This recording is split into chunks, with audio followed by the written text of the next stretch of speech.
Hi, my name is Ellie Brocklehurst, and with me today is my beautiful friend and co-host Beck Nadalo, and together we are full-timers. As two working mums with small children and hubbies in tow, we've come to the realisation that the best way to define us and a lot of people out there is that we're full-time. Full-time mums, full-time wives, full-time employees, friends and daughters. And with all that full-time comes with it a lot of weight, obstacles and constraints, but also a lot of great opportunities. We've been searching for some way to validate our feelings about what it takes to be a woman in today's world. So rather than continue that search, we thought, fuck it, let's start it. Welcome to the Full-Timers Club. Hi everyone, welcome to this week's episode of the Full-Timers Club. I'm Beck. I'm Ellie. And today we've got some really interesting things to talk about. But we do. Before that though, I just want to say you look super fab. Oh, thanks. I love the haircut. Thank you. I got my haircut this morning. Isn't it just so nice? It's really short. It's not. I actually think it's perfect. Thanks. I think it's lovely. I used to so for those who don't know, I had like hair down to, well. Your boobs. Yeah, boobs. Yeah. Boob hair. I mean, that was fabulous too, but this looks great. But I feel like for the first time in my life, I actually have a haircut. Because I used to just always wear it in a ponytail anyway. But now it's actually... Like you have a style? Yeah, like I have a proper hairstyle. Before I just had hair. Now it's a hairstyle. So I'm very excited. I finally found it 38 years into this world. I think that's great. Thank you. Cool. So what are we chatting about today? Well, first of all, how's your week been?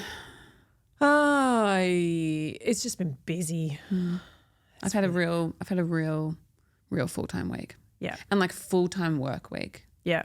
Like to the point where I haven't put my kids to bed for like 2 nights this I hate week. missing bedtime. I know. I really hate missing bedtime. I mean, sometimes it's a necessity. And I know that you have to do this sometimes with Roman because he actually does better with Andrew when you're not there sometimes. And I'm the same. Like I feel like he loves those moments when I'm not there. Yeah. But 2 nights in a row for me was like a little tough. Yeah, that's so tough. I'm quite excited. And one of those nights you were with me, so I'm really sorry. That's okay. It was a really great session. It was. We went to Mandala Club to listen to the Heart to Heart series with Sharon Wong. And it was amazing. 2 really incredible, impressive women, listening to them and their stories.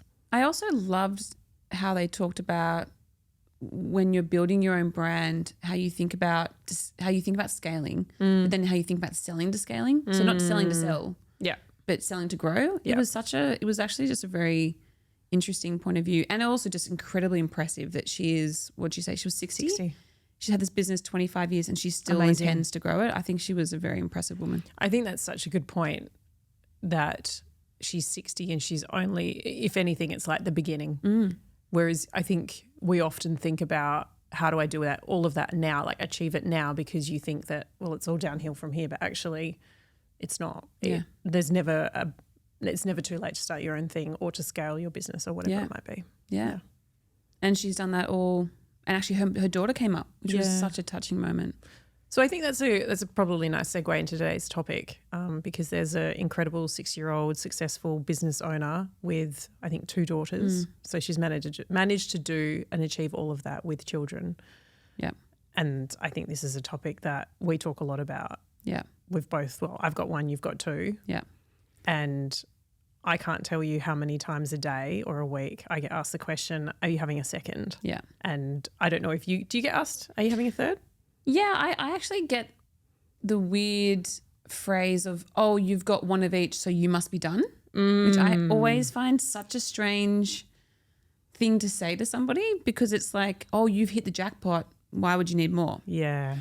And I actually have really, I used to, when I found out I was having a girl, I used to remember how I would say I was so lucky. And I'm really trying not to do that because I actually think that like you're lucky just to have a baby. Sure. Not lucky to have 1 of each. And if you've got 2 of the same, then that's also fabulous. So I get it a lot.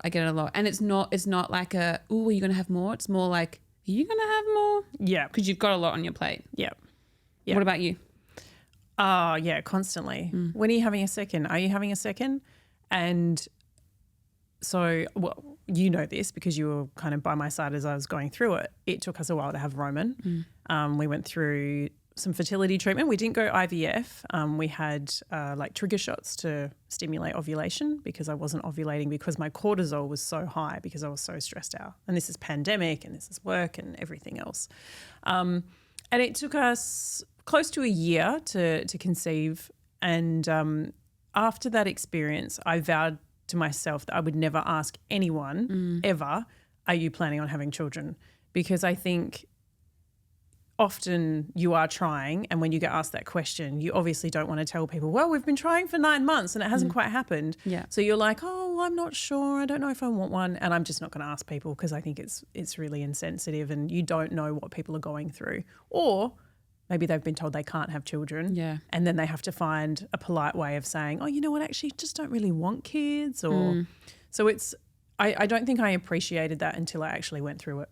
I think that's also because from a young age we're pretty much conditioned to not get pregnant. Like they're pretty much like you will have sex and you will get pregnant. Yep. Was the message I received as a very young adult, and so I don't think we ever assumed it'd be difficult. So I remember my friend up here going through something similar to you, where she was trying for ages, and I, being young and naive, was incredibly ignorant and would. I wasn't like I was teasing, but I'd kind of be like, I just don't get it. Like, why aren't you, like, why you guys are just not trying enough? And man, the insensitivity, I look back and think, oh, she must have wanted to slap me across the face. Yeah, totally. But it is not until you have children and you've had that struggle for yourself, are you actually really understanding of that position? Oh, this was such a big realization for Andrew and I. You spend your entire life trying not to get pregnant. And then like, one day you're like, okay, we're ready now. And then you try it. And then when it doesn't happen, I think there's like this sobering moment, which is like, wait, what? I thought I was going to get pregnant the first time. No one tells you this. No one tells you that on average it can take 3 to 6 months. And that is actually really normal. You just think that it's going to happen straight away. And then no one also talks about the journey between getting pregnant and IVF, because I think people automatically think, well, the first port of call is IVF. Yeah. But actually there's, maybe many 6 layers. steps in between that. Yeah. And there's medical intervention, there's non-medical, there's diet, there's everything that goes with it. And I don't think people have these conversations before they're thinking of having a baby. It's like once you're in it, you start becoming aware of it. But before that, you don't. I think we've talked about this before about there needing to be better education for young women around just generally fertility, ovulation. I remember the first time we tried, there was no way we could have got pregnant based on the time that we tried. No one tells you about day 14. No one tells you about like your ovulation. Like you have, I think it's something like a 48-hour window where you've got like a 70% chance or something crazy where it's like it's really small. Yeah. And the other days outside of that, it's almost nothing. Yeah. Yeah, we couldn't have got pregnant. And it wasn't until I think I told my friend when we tried it, and she was like, you wouldn't have even been ovulating. And I was like, shit. So then you think of like when you're a 16-year-old, like how the chances of it happening, but how often it actually does happen, it's pretty incredible. Yeah, we have to provide education. Yeah. So I know I said I wouldn't ever ask this question again, but are you going for a third? And I already know the answer. That's why I can ask you that. Yeah. Yeah. Look, I think I come from a big family. I'm one of 4 and I'm number 3 of 4. So I value my place in that chain. And I'm like, how lovely that I came along. It's just one of those things where can you say that openly? Like, I'm in a new job. Do I actually want to be like, yeah, I'm going for a third? Because then people will be like, oh, yeah, but you've just started a new job. So I get very hesitant sharing that information. I've obviously just shared it here, which is quite public. But also, there's no timeline. I think that's the thing. Like, yes, I'd love to have a third. I still think I'm probably young enough to have time to make that decision, and it's not in any way am I in a rush. But it's, I don't know. I think I struggle with how to be honest about it, because you also like, I don't know. I think pretty much everyone who knows me knows I want a third. Yeah. Maybe except my work. A couple of people do. I think I maybe said once that I couldn't imagine only having 2.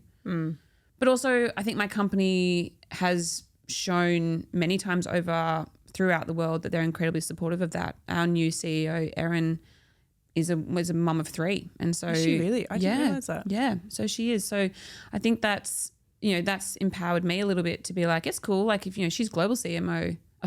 She is global CEO. Yeah. If she can do that and she's got 3, it gives me real confidence that I can do it. I think there's I have noticed a lot of women in our industry being promoted who are mums of young children, which is super encouraging because I think in the past I've seen women who are mums, but their kids are like 13. So they're just, it's easier. It's a lot easier. Kids are more independent. So I think it's really great to see that actually you can have young kids and still be in a high pressure, high powered job. Yeah. Yeah. I'm going to ask you the same question, but phrased a bit differently because I know that you want a second now. I think, yep. You think? I oscillate between yes and no. Why haven't you had a second? I think there's a number of reasons. First and foremost, I'm open to a second. As we've talked about, Andrew and I, if it doesn't happen, I'm not willing to go through fertility treatment like IVF, if that was the only way we could do it. I'm so happy with one that I don't have a yearning desire for a second, but I'm open to it mainly because Andrew wants one and I think Roman would just thrive. Like literally the other day he said to me, I love my baby brother. And I was like, mate, you don't have one. And he just kept pointing to my tummy. So I'm open to it. And it's funny because I would say when Roman hit about maybe two, because I was at Meta. And when I got the job at Meta, you get 6 months paid mat leave. You get all of your insurance covered, which everyone in Singapore knows is really expensive. So it's just IVF is covered. So it's incredible. That's right. And so I was like, great, awesome. And you get it the second you land, right? Yeah, it's not like you don't have to wait. wait a year or something. So I was pretty set on having a second, mainly because I was like, it will be manageable, it will be fine, I'll get 6 months off, this is great. And then when I got let go, as we've talked about in a previous episode, that all changed because then I was like, oh God, I can't afford to not be earning. So I can't afford to take maternity leave unpaid. And then insurance changes and, the whole you have to have a 1 year, go 1 year, all of these things. It was just complication after complication. And it just became to the point where I was like, it's really hard. And then in this new job, I've been a year into this job, running an agency. And I often think to myself, how will this place survive if I'm not here? And so if I'm completely honest, work has been the reason why we haven't gone again. There's also the added thing of my husband or of Andrew not having his own business and not earning a lot of money. So I've had to carry the family. So it's like, okay, well, I can't be out in a full-time job and having the child and looking after a child. Like it's too much. It's too much. That's full-time to like a whole nother level. That is true. And that isn't, you definitely have a layer of complexity with Andrew and running an agency.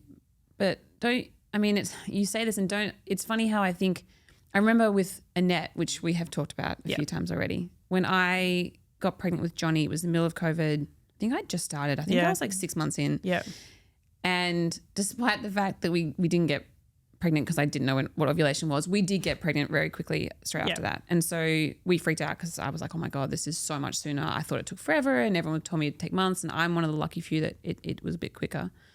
And I remember being really teary telling her because I was just terrified that I'd be judged or she'd be disappointed. And the first thing she said, well, obviously was congratulations. But the next thing she said is, that there's never a good time as a woman to have a kid if you're a professional. Totally. There's never going to be that golden moment in your career when you're like, what's a good time to do? Have a baby. Yeah.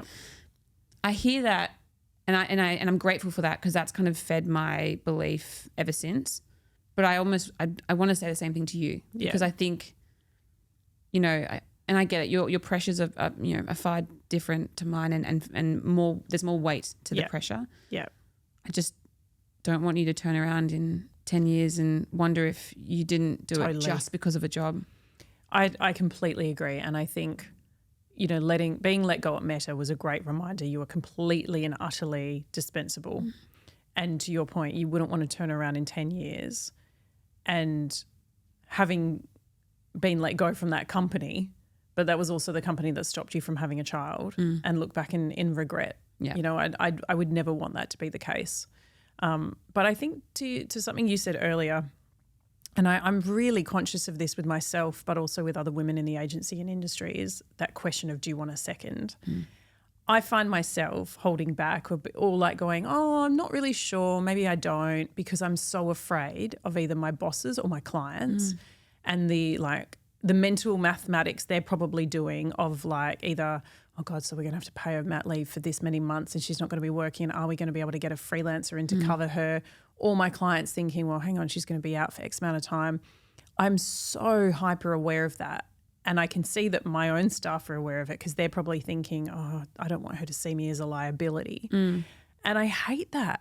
I really hate that we can't have open, honest conversations about it. And, you know, if I was trying and having problems, that I couldn't be open at work about that because I wouldn't want anyone to know we were trying in the first place. I think this is a massive flaw in businesses and society. But it's also it would be a contributing factor to you not being able to get pregnant because, as you know, in the past, your cortisol levels were the reason you struggled, and that comes from stress. And so if you're already in a position where you're stressing about getting pregnant, it would be very hard to get pregnant, and it is a nasty cycle. Absolutely agree. Totally. So I think with that, one thing I'm trying so hard is to catch myself when I say things like that, when I'm overtly lying, because actually, and this is a theme I think that will come out a lot throughout this podcast, is now that we're in senior positions, I actually hold myself responsible for changing a lot of those conditions. So if I'm lying about it, of course my account director and the people in my agency are going to be lying about it. But if I'm open about it, maybe they'll feel more comfortable also being open about it because they know it's not going to be demonized or they're not going to be penalized for it. Yeah. And I think we really have to hold ourselves accountable to that. Yeah. And I think, the Singapore government has just announced like an amazing parental leave scheme where parents can now share paternity leave and maternity leave, get, 7.5 months? It's pretty amazing. It's so Full amazing. Pay. Full pay down up from 4.5 months. Like it's a massive, and that, we all know like the economics of it is probably trying to encourage people to have more kids. But I think it also goes a long way to show that that times are changing and the importance placed on family time with children is really something we all need to get behind. So I think you're right. I think it's also now up to companies and organizations to apply the same kind of emphasis on being a working parent and providing a safe space. But it's funny because I'm an individual contributor, so I don't have a team necessarily. I've got, a couple of people I work with, but I'm always sitting there and thinking, I've never judged anyone for that choice, but I've never had to manage anyone either. And so I always wonder how would I react if it was reversed and it happened to me. I'd like to think that I'd be super open, but I do get the pressures if you've got a small team or you've got a small company, and that person being out for a period of time is hard. It is. It's really hard. And now that I manage a P&L, I do that mental mathematics of like, okay, if this person's out and I need to get a freelancer, can we afford it, or who's going to take on that workload? Suck it up. It's 4 months, 3 months, 6 months, grand scheme of life and things. It's pretty small. And I always think, I look back, and I think this is an episode we'll talk about later around how you get back to work after mat leave. But I think about how supportive people were for me and how much that changed my life. So forget the business, those people actually changed my life. And if I can have that impact, or we as an agency could have that impact on a mum, that's pretty amazing. That's so amazing. Yeah.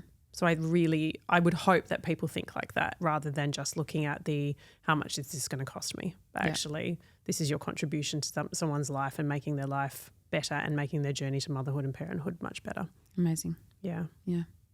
I think about my decision to want to maybe or maybe not have a third has been made easier by someone like Annette telling me that, there's never a good time.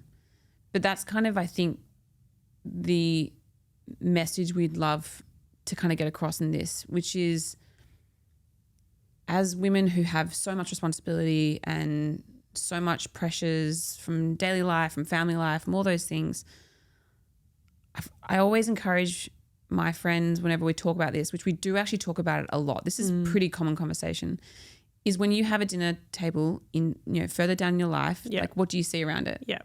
And that's the conversation my husband and I have quite often, which is what helps us know that we feel pretty confident we want another one, which is I see more. Yeah. I see when I'm 50 and I've got my 3 children and they're all kind of growing up, and there's like, I've always talked about having a band. Like, I feel Of course you would. The family band. Yeah.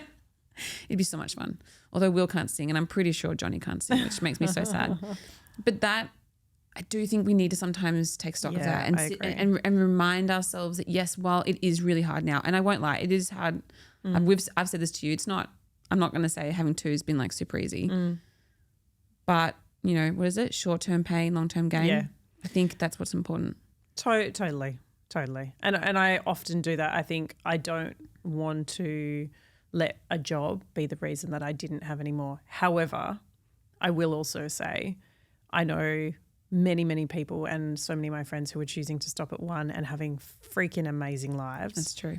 And if that works for you, just as like that could quite easily work for me. Yeah, I you am have said that. so happy with my little unit right now. I don't feel like anything is missing in my life, and I'd be happy to stop now. And for those who decide that's right for them, then like all power to you, because I don't think there should be a norm on it. It's whatever is right for you and whatever works for you and your family. And whenever it's right for you. Yeah, totally. So yes, I totally agree. We shouldn't let jobs be the reason that we don't do it. There is never a good time. But the one thing I think we can all agree on, and biggest realization for me as a full-timer, is you just find a way. Yeah. Like, women are fucking amazing at adapting, and we're so resilient, and you just kick on. Yeah. Roll with the punches. You'll figure it out. You will totally figure it out. And you will kick ass at it. Yeah. And even if you don't, doesn't matter. No, it's no problem. Yeah. Don't put too much pressure on yourself. Okay. We'll wrap it up. Great. Thanks. Thanks so much for listening to the Full Timers Club with Beck and Ellie. We'll see you next week. Bye.